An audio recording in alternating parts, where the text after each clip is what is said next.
Clapitup.com world premiere.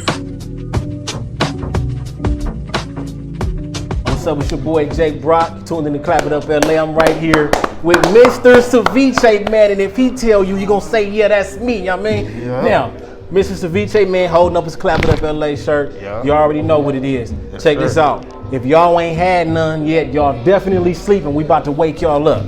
Now listen, Mr. Cevichemann, how you doing today? Man, I'm doing good, man. I'm chilling, man. I'm Okay, blessed to be okay. here, We want bro. to say happy birthday to Mr. Cevichemann. This is a you. special edition right here now, 11 years ago. Yeah. Okay, you say your people's pulled up on you. They making something like ceviche, and you Yeah. kind of like, I don't know if that's ceviche, but I mean it tastes good. Yeah. Okay, now that experience is what led you to ultimately starting your own business with this. Correct. What exactly about that experience led you to actually create? You know, what was that was so memorable that made you do it on your own?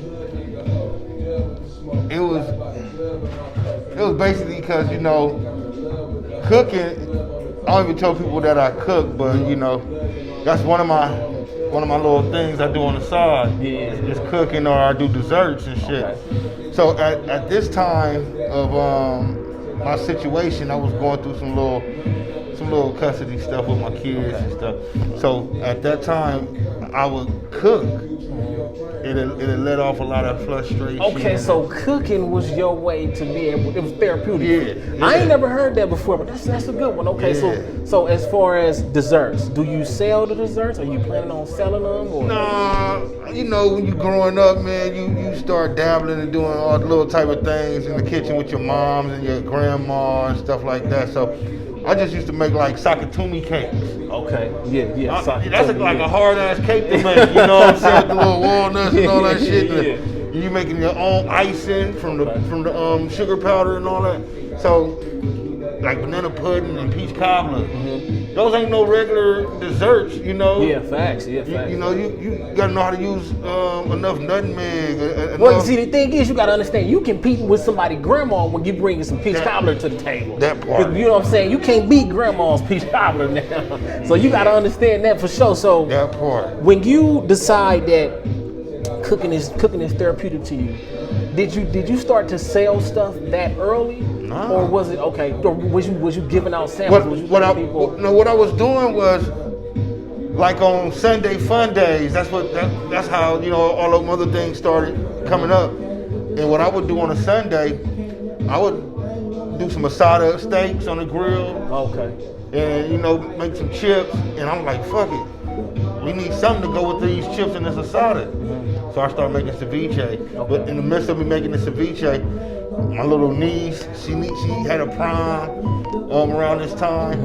And, oh, uncle, can you make me some ceviche?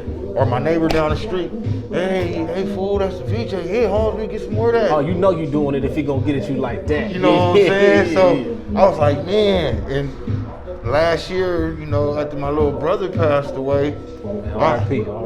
I was his nurse for almost 14 years, his in-home care nurse. And on the side, I was still doing my little work here and there, 9 to 5. And after he passed away, I was just like more like, damn, what can you do to fill that void? Yeah. You know, you going to mom's house, checking on him and mom's throughout the time of you working and all that. Like, what can you do to fill that void? And that's the only thing I kind of really. It was like a light bulb walking out the grocery store, like. I'm like, damn, like, let's see if this really works. And the day of us sending him on his homegoing, I did like from like 12 o'clock that PM to 2 o'clock that AM. I was all around town in my little Beamer. I was film, you know what I'm saying? So it was going like that, man. I couldn't even be mad at it. It just took off for you. Yeah. So basically, God put that right there for you, and you know what? And that's the way it worked. When you following your purpose, that's the way things gonna work for you. Yeah. So now you made some ceviche at work for the Latinos up there, and they telling you, ain't no way you did that. You ain't did that. So how did you feel about that experience? Them telling you ain't did it. What did you think about that? I was, it made me feel good, you know what I'm saying? Because fact they Latinas. Yeah, so they know. I'm making something that they traditionalized in their household with their madres and abuelitas and stuff like that. Yeah. So by me letting them taste it, it was like the certificated stamp. You know what I'm saying? And this wasn't like no young. Yeah, they knew what they was talking about. Yeah, this was like some mothers. Yeah, experience. Yeah. Experience. And I remember like it was yesterday. The Hispanic lady was sitting across from the lunch table. She was like, no, not you. I'm like, yeah. Why not me? Why not me? On everything. Yeah. And she must have, whatever she said in Spanish to the other women, letting them know I make the ceviche, they was like, I heard you got the good ceviche. And I was like, damn, yeah, that's me. That's me, huh? That's where that Hey, so that's where that that's me came from, right there. Look, he didn't have to say much. They went on ahead and told him. That's what's gonna happen for you in your life. So you had the conversation with your boy, right? Because at that point, you wasn't Mr. Ceviche, man. No. You had the conversation with your boy at work, Yeah. and he said, man, you need to go ahead on the road with that name. Yeah. Now, prior to that, did you think of any other names that you could, or matter of fact, you wasn't really even thinking about taking this that serious, right? Correct. So you didn't have any time to think about that name. So this got to you before you even decided that I'm gonna really go in like I'm going in. Yeah. All right, so when you got that name, how much more serious did the ceviche thing come for you? Or how much more focus did you get with it? I think when I started looking for a location, Okay. and when I say a location, I'm just saying like how the food trucks, they have their location the day of to let you know where they're gonna be. So when I noticed it started getting serious, I was like, damn, I need somewhere to set up. Like I need somewhere to post up. And the lady named Sweet Red Dessert Cafe, I think it's like no pastries or something like that, but she's in Inglewood. Okay, that sounds familiar. She's right off of Perry from the Coliseum, the new Coliseum they building. Yeah. And she ordered a bus down Lobstiana from me one day. Bust down Lobstiana. Yeah, there you go. And she was like, you can set up in the parking lot if you want to, have somewhere to do your ceviche. And people come out my store and they be hearing about you, so why not let set up? And you a brother anyway. So I was like, okay. So I tried it, and when I tried it, it actually worked. You know what I'm saying? A lot of people started coming up to me like, "You got the ceviche?" I'm like, "Dang, yeah, I do." An opportunity. You know what I'm saying? So from there, I start venturing out because the name got so big that the owner of the plaza, son, came to me. He was like, "Hey man, I'm not here to step on your toes or nothing. But my pops, he heard about you. You know what I'm saying? He said, I want you to work. I want you to do your thing." I said, "Man, it's all love. You know what I'm saying? I ain't tripping." Then I went on finish on the period. Dang, so you gotta understand this though. The good thing is you didn't give up and you didn't allow that to stop you. Correct. A lot of people we face with this. It's always something. Something is always gonna be in the way to test you on your greatness.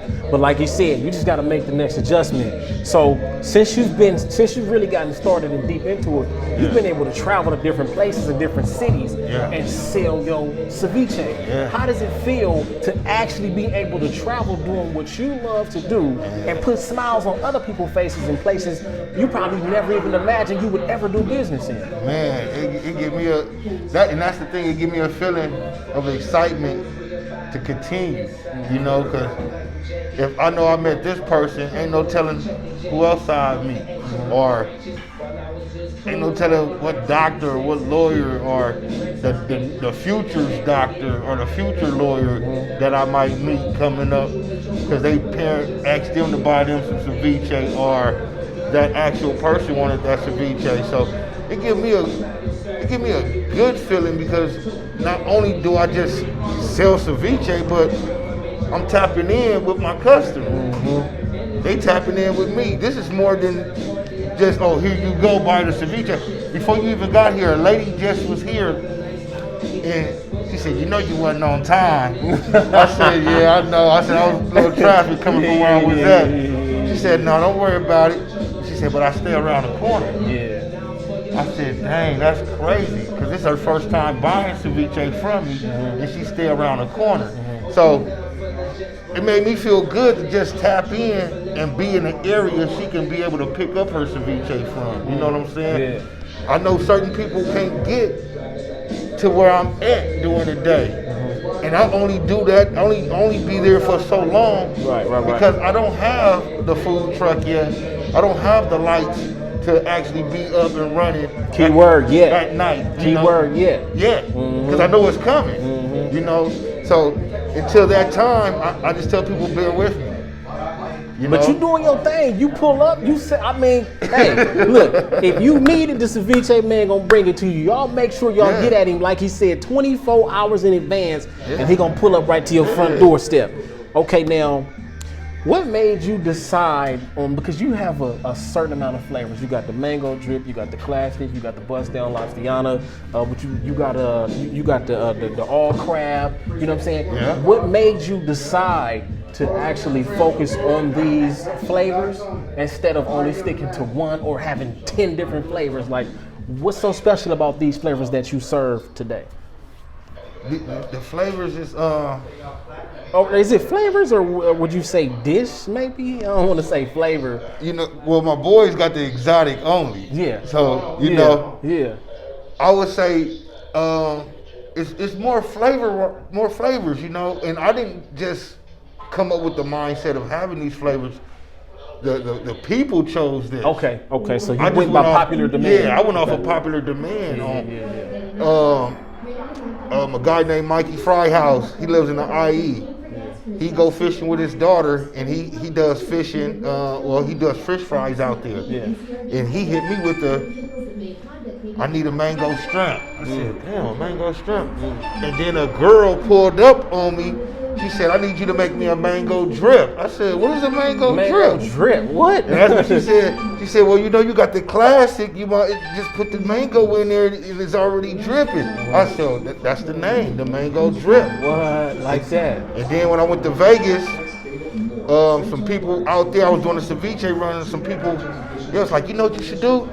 You should do one with pineapple. I said, yeah. I said, all right. So me and my cousin, when we was out there, I said, man, let's go to the supermarket. I'm about to make some ceviche. Some people want some ceviche. I said, I got a special order for some pineapple. I made that shit right there on the spot. Called them to come up. They came up to the room and they tried to. They was already gonna purchase it, but they tried it first because this was the first one I ever made. And that's when they came. That's when they said Pineapple Express. I said, damn. Then I got the just like that. And it's one I don't make too often. It's called the Italian Paradise Express. Okay. And that's mango and pineapple mixed together. Okay. You know what I'm saying? Okay. Well, look, y'all seen it here. Y'all better tap in with him about that Paradise Express. Don't let him get away with not making it. Look. Get at him about that Paradise Express. The bust down Lastiana. No, facts. You know, a lot of people they like the bust down Lastiana because that's the full lobster ceviche With the tail in there, right? Yeah. Okay. Yeah. Okay. And I don't even think people really know that it's lobster meat in the ceviche as well. It's just not the lobster tail with the meat. It's lobster meat, shrimp, and crab meat inside that ceviche as well. Okay. You know? I mean, hey, bust down. It's like a he bust said. down. Hey, You know? check this out. We're going to wrap this up right here. This is Mr. Ceviche Man. Yeah, that's you already me. know. All y'all got to do is go to @Mr. Ceviche Man on Instagram. Tap in with him. Tell him what you want.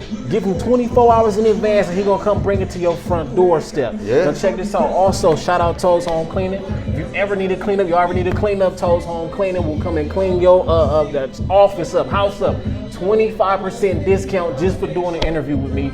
So y'all make sure you tap in with that. They got you on every level. All right now, look, this Clap It Up LA. It's your boy Jay Brock. We out.